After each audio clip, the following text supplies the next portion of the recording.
Okay guys, really quick video today. I want to talk about overdoing good habits because that is a thing and that may happen to a lot of you as it has happened to me when I started. So I want to share my story and tell you what to watch out for and what to expect if you haven't started doing any good habits and you're really motivated to do it. And I'm going to tell you my mistake that I've made pretty much from the start so you don't make it. So my story is actually I've started self-improvement for revenge, I actually lost all my friends in that period of time. They changed, I've changed. I can admit I made some mistakes that pushed them away from me. So I started because I wanted revenge. I'm gonna sleep better now. I'm gonna start doing some other things, cold showers, I've heard of those. Didn't even have a slight idea what the benefits are, but I started doing them. That may be actually the first good habit I was starting to practice. Basically, I started doing that, okay, then my mood a little bit improved, but after a while it just fades out.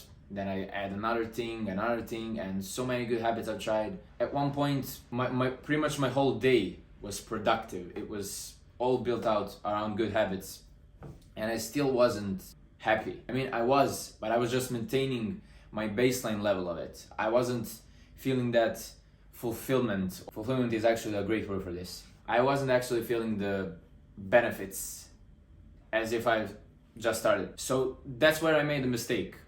Achievement mentality. I was chasing all of those things for achievement, for just saying I'm doing all of those things and not really realizing what particular effects specific habits had on my mental health and overall health. What I'm gonna tell you is that self-improvement is all about really reducing stress, having a stress relief, and having too many good habits that you cannot follow on a daily basis for 6 months straight means that initial motivation to do those things is gonna fade out and you're just gonna be stressed about missing those habits. Imagine if I was doing a cold shower daily, 5-minute cold shower, that's a must, for example, and one day I miss it. I didn't have a healthy mindset about it. If I miss it one day, it's not too big of a deal. It just made me feel worse and it just made it much harder. Since when did the camera move there? Okay. If I missed one good habit, I would feel like a failure and I was more likely to skip another one. Oh, I missed my cold shower, I might as well eat pizza today. And I've actually listed, as I was talking to, 2 dangers of overdoing the good habits. One was having more stress than before, which was not the point. The whole point was to relax and have peace in your mind, which is the most important thing. And the other one is living a binary life. And when I say binary life, I got that idea from Hamza recently. 0 and 1. It doesn't work like that. You cannot live at 0 or 1. Good, bad. It doesn't exist. It's just a spectrum of so many things, and probably like from 0 to 100.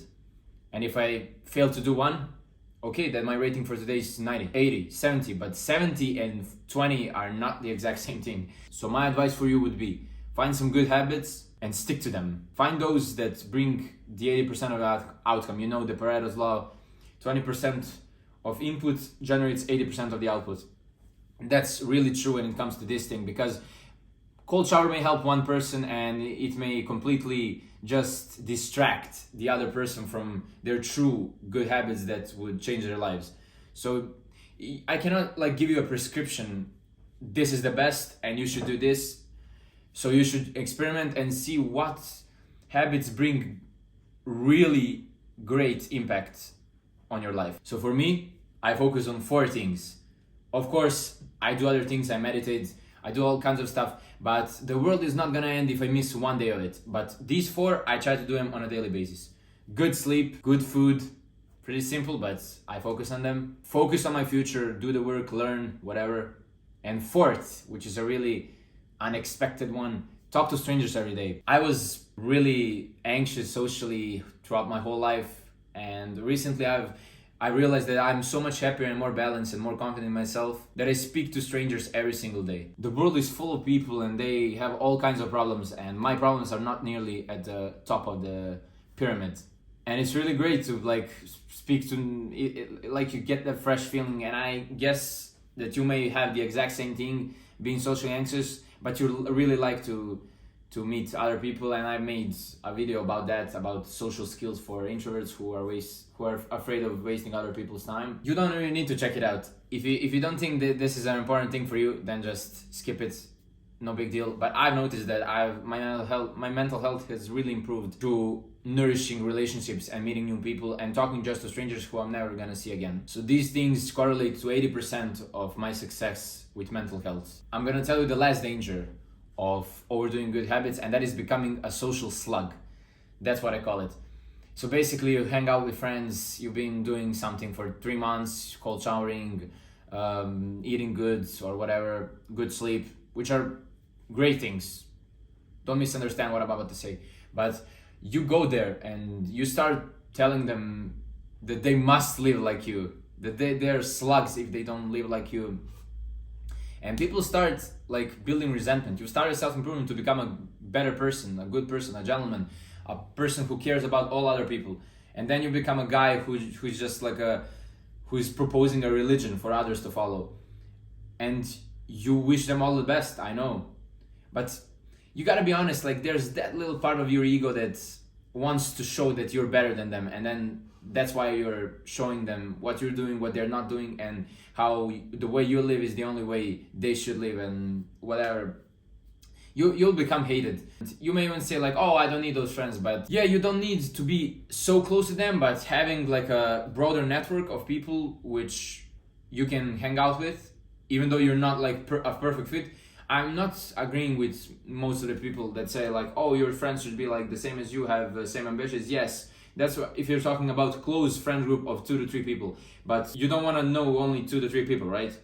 I guess you want to know hundreds of people, thousands of people, and they know you, and you feel good, like you feel that social validation. Yeah, you should focus on having that close group of friends, but that broader network of people. Yeah, it's gonna benefit you too in some other ways. Being a self-improvement monk and pushing other people to follow your path, it's not gonna correlate good to your social reputation. Every big achievement that was achieved was done through repeating the same certain amounts of steps every single day, and repeating for months, for years, and eventually you come to the right spot if you pick the right habits, or not habits but tasks.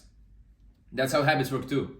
If I choose, let's say, cold shower, meditation, blah, blah, blah, and it's all good for me, once I focus only on a few of those, and I'm able to do it every single day without skipping it. And if you overload your day with too many good habits, they become bad. Too much of good is actually bad, because you start stressing about it, you skip one thing, oh my God, okay, I'm at 0 now, okay, I might as well eat some pizza, go out to drink, to clubs. You're not going anywhere like that. And you're gonna be living in between like waves. At one point you're like depressed, basically worse than the average human being, and then you're up, and then you feel really good about yourself, and then you also go down. You don't wanna like be like a wave. It's not avoidable completely. You'll always have those ups and downs. But these are really more intense ones. You fail something, and then beat yourself up for it, and then you keep that tempo for like 7 days. You lost so much time instead of just moving on and doing as many good habits as possible. So last tip, if you haven't done anything good for habits, but I guess you have because you're watching this video right now, but in some case, if you haven't done anything good and you really want to change your life and do it for the things maybe similar to mine, which I've said, to revenge or whatever, to change, to show people I can change and stuff. The best way I would approach it right now from the beginning is actually trying as many good habits as possible, not stretching too much, but trying cold shower, eating well, sleeping well, and see where it takes you. And you're gonna notice with time how certain habits reflect more on your mental health, and you feel much better with doing them than with other things. And then you're gonna just stop wasting time on other things. You meditate. I still meditate, but I don't know if I feel that good of boosting my mental health just because of it. It may be in harmony with other things, but do I meditate? Yes, I still meditate, but I'm not like stressing so much about it to the point where I need to meditate every single day, apart from 20 other good habits that I have. And that's when you can't just keep consistent, and then you have those crazy ups and downs of 7 days one, and then you go for 14 days you're good, and then a month of like depression. It's pretty unstable. So that's what I wanted to say. Hope this video was not too long, and just keep living the life like you want.